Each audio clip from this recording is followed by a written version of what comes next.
Barang yang baru rilis fresh daripada ladang keluaran Joy Building Blocks, barang-barang vintage, dan model yang ke-8 ni pula ialah model kamera. Anda boleh tengok sini Ini gambar kamera zaman dulu punya ni. Tu dia punya design. Ia mempunyai 44 pieces. Tak adalah banyak sangat tapi sesuai untuk 6 tahun ke atas. Sebelah atas ni pula ada gambar kamera tu. Dekat sisi samping sebelah kanan ada gambar 6 model yang pertama, itu record player, radio, projector, brick phone, vintage phone dan vintage TV. Semua barang-barang lama.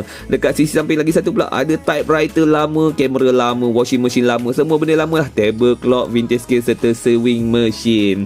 Dan model ni boleh dapati dekat mana-mana kedai eco shop yang berhampiran dengan anda. Hanya RM2.60 dekat Semenanjung Malaysia ataupun RM2.80 dekat Sabah Sarawak. Kepada siapa yang teringin nak tengok macam rupa dia bila dah siap pasang nanti, saya nak jemput anda untuk subscribe dulu kepada Mainan Adam Channel. Dan kepada siapa yang tak sabar nak beli, boleh cuba cari link Shopee yang saya sertakan dekat sebelah kanan atas video ini.